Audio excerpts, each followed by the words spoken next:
وعلى آله وأصحابه أجمعين. سبحانك لا علم لنا إلا ما علمتنا إنك أنت العليم الحكيم. ولا حول ولا قوة إلا بالله العلي العظيم.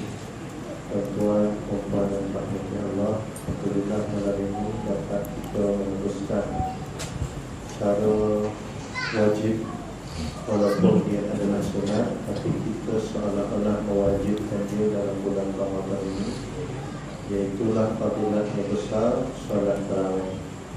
Dan insyaAllah dalam tempoh yang ringkas ini kita akan beri sedikit peringatan kepada bersama atas nama tazkirah. Mudah-mudahan ada kebaikan untuk kita semua insyaAllah. Tuan dan rahmat Allah, di antara perkara yang digalakkan untuk kita lakukan pada bulan Ramadan ini adalah merupakan sedekah. Bila kita sebut soal sedekah, sedekah ini mempunyai maksud yang banyak.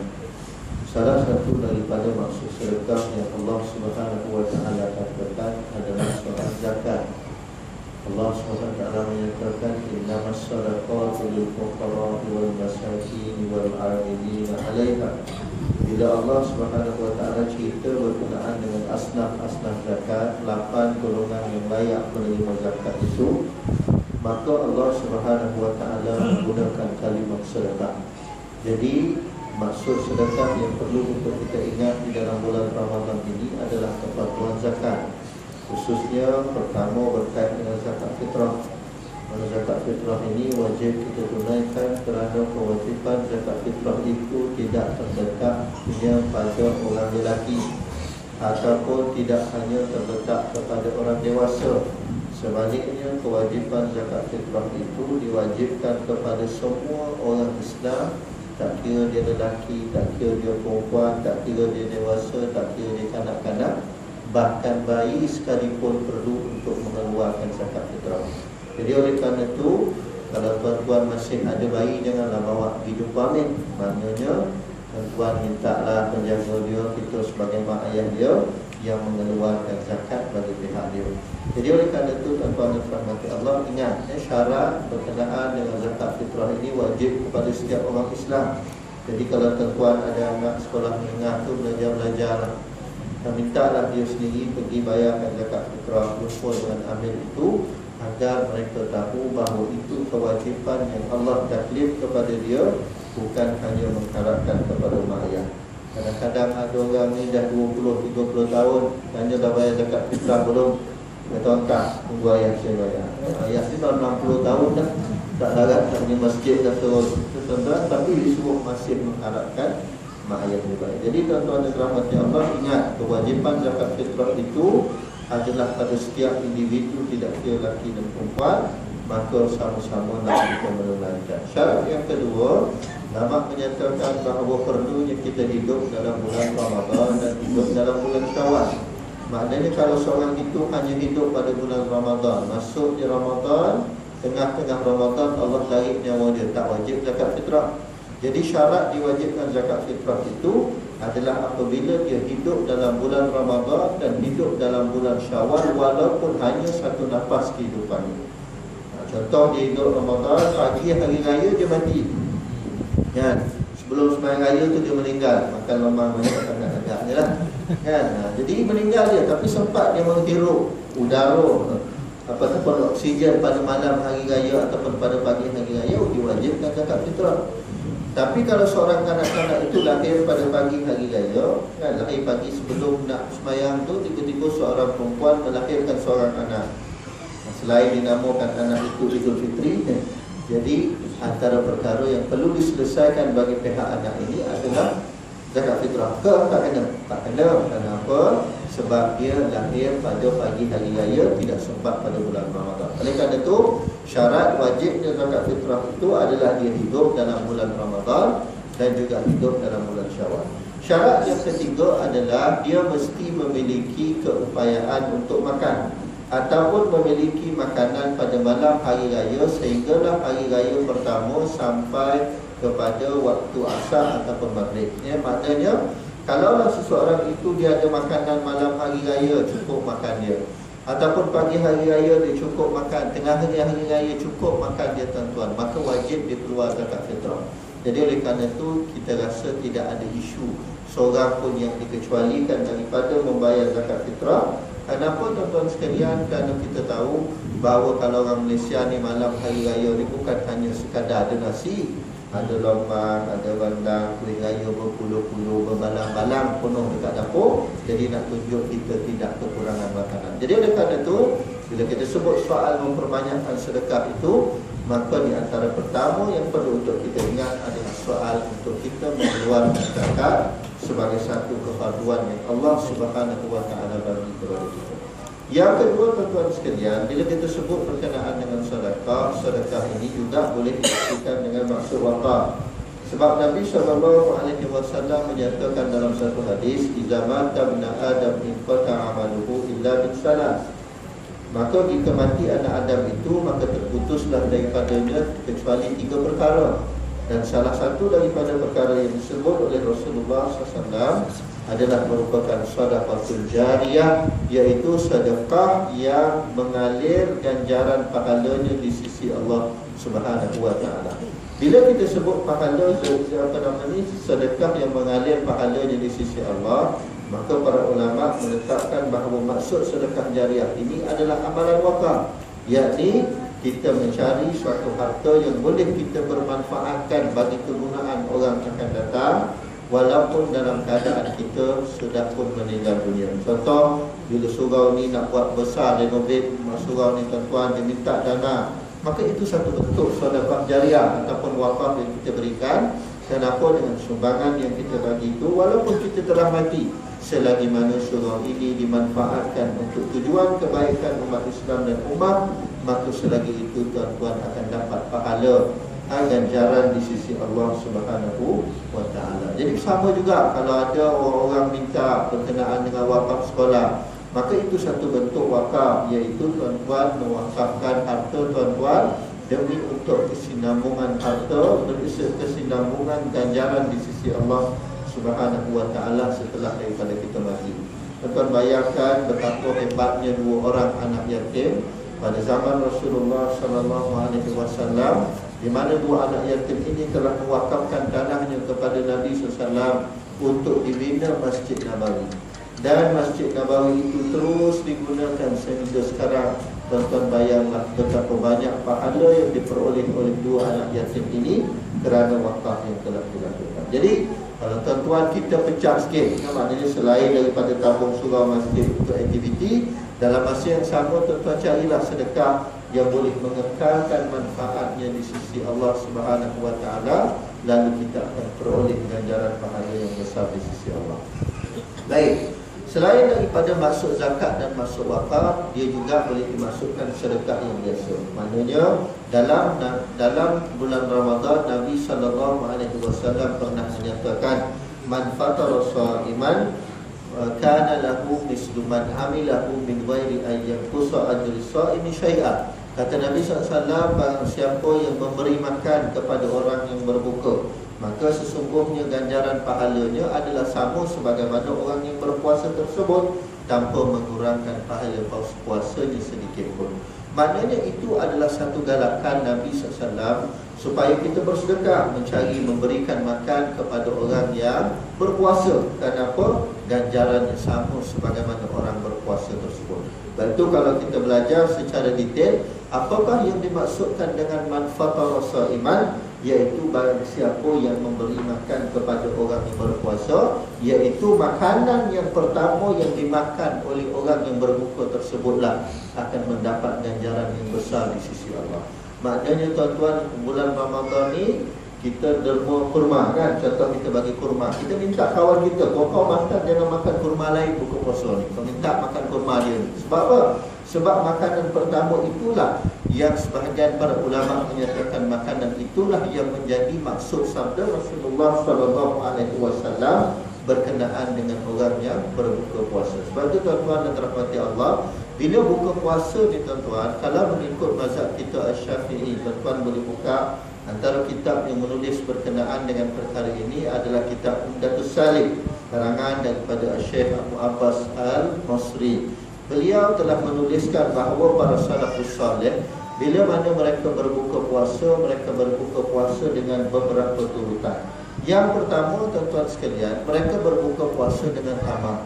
Dan tamar itu dikatakan wayun dabu yuftiru ala tamaratin witra.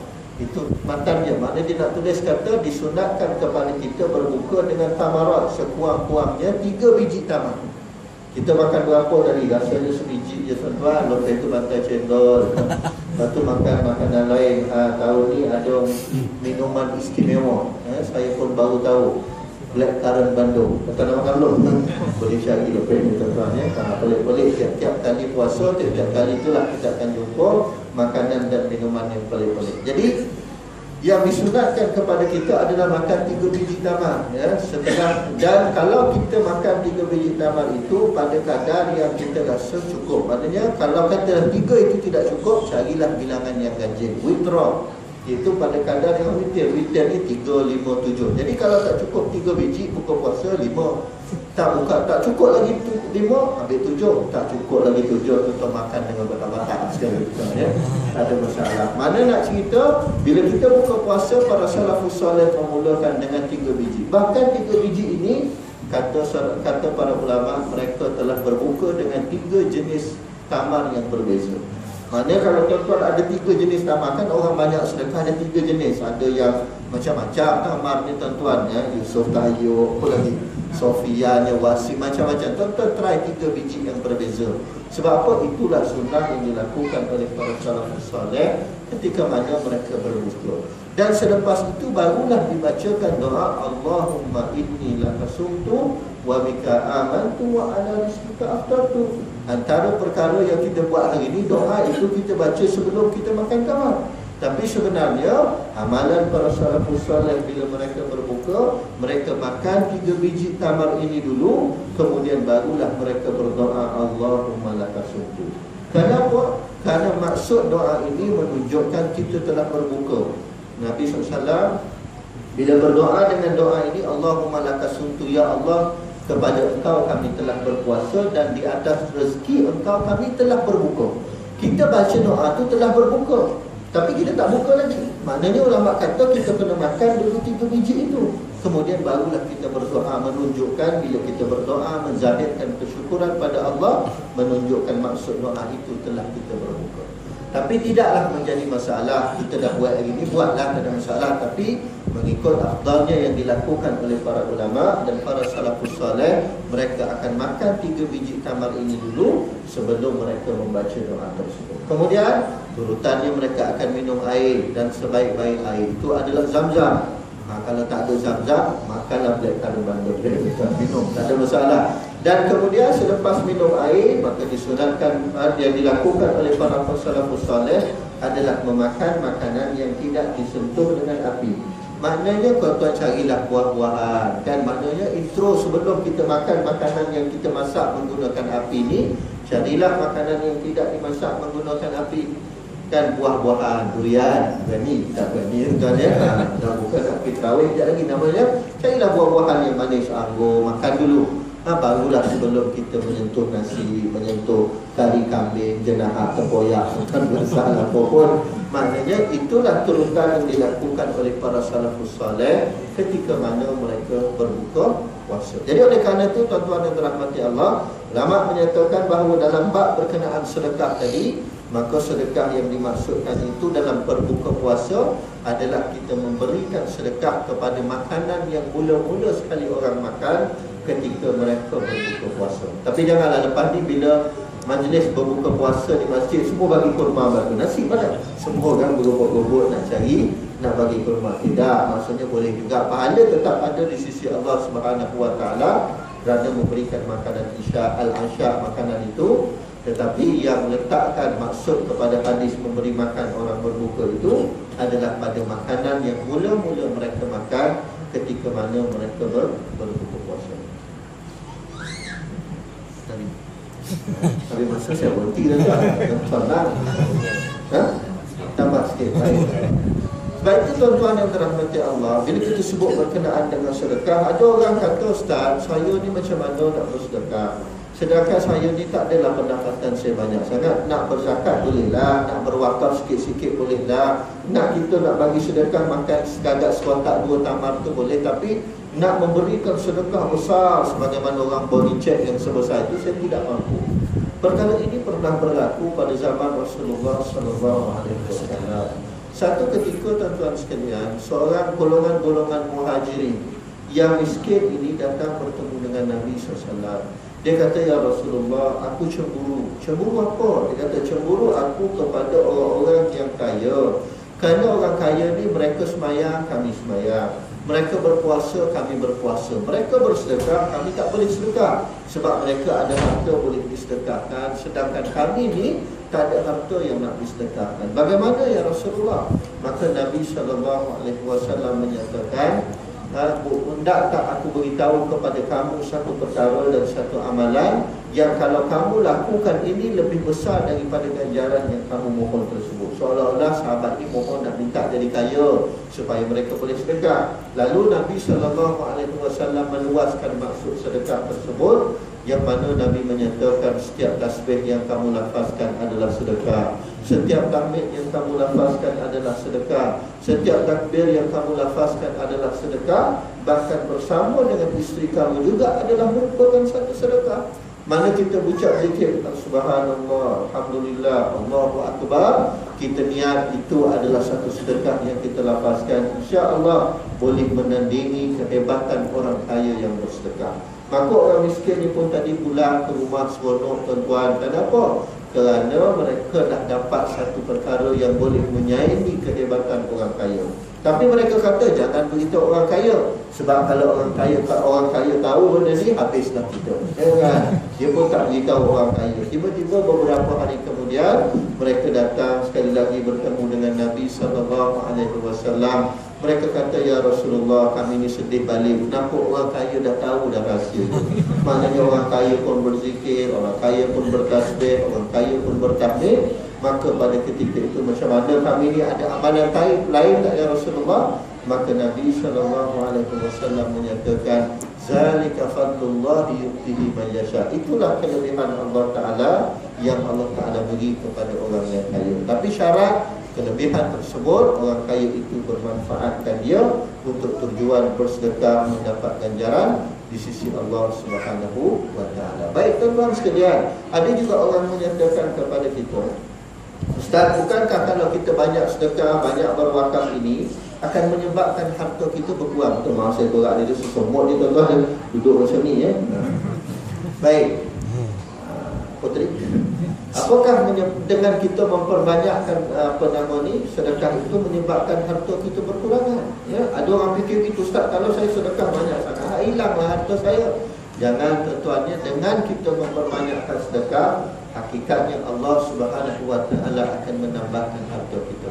Dan kita kena faham, harta itu bukan hanya sekadar duit. Harta itu juga ketenangan, harta itu juga kesihatan. Kadang-kadang dengan kita bersedekah itulah Allah memberikan tambah kita sehat, Allah berikan tambah kita ketenangan. Yang ini yang kita nak cari. Buat apa kita memiliki harta yang banyak tapi dalam masa yang sama kita hati tak tenang? Buat apa kita memiliki harta yang banyak tetapi kita asyik resah dan gelisah? Lebih baik kita menjadi orang yang tenang sifatnya, sentiasa bercakap baik, tidak marah-marah. Itu adalah jauh lebih baik daripada memiliki harta yang banyak. Sebab itu tuan-tuan yang dirahmati Allah, yang kedua kita kena faham, bila kita nak bersedekah, kita kena yakin bahawa rezeki itu telah ditentukan oleh Allah Subhanahu wa Ta'ala kepada kita. Jangan kita risau. Manusia ni tuan-tuan, antara kesilapan besar yang dilakukan, terlalu bersungguh-sungguh mencari perkara yang telah dijamin oleh Allah. Allah jamin kita rezeki sebelum kita lahir. Allah dah jamin rezeki kita makan apa hari ini, berbuka apa hari ini, berbuka apa esok. Tapi kita kena ingat tuan-tuan, jaminan tersebut menyebabkan manusia ni tak percaya. Seolah-olah manusia mencari harta yang lebih, seolah-olah mencari rezeki yang lebih, kerana tidak percaya bahawa Allah Subhanahu wa Ta'ala memberikan rezeki. Sebab itu tuan-tuan yang dirahmati Allah sekalian, yakinlah Allah Subhanahu wa Ta'ala akan menjamin dan menyempurnakan rezeki tersebut kepada kita. Rezeki Allah Ta'ala ni Allah akan sempurna. Jangan risau. Ada makanan untuk kita, ada harta untuk kita, ada perkara Allah Ta'ala telah tetapkan kepada kita. Satu hari tuan-tuan ada seorang, dia datang, dia lalu dekat satu kampung, tiba-tiba dia jatuh dalam satu lubang. Lubang ni sangat dalam tuan. Dalam dia jatuh, lubang tak mati dia dalam. Bila orang datang ambil keluarkan dia daripada lubang tersebut, jaga dia daripada peksan, dia pun bangun. Bila bangun, orang bagi dia segelas air. Bila dia habiskan segelas air tersebut, dia pun tanya, saya kenapa tadi kamu jatuh lubang tadi? Mana lubang tu dalam tu? Oh, jangan tengok, kalau kamu tengok mati nanti sebab terlalu dalam. Kamu mesti tak percaya. Dia nak tengok juga tuan-tuan, dia tengok lubang tu tuan-tuan, pengsan dia lalu mati. Kan?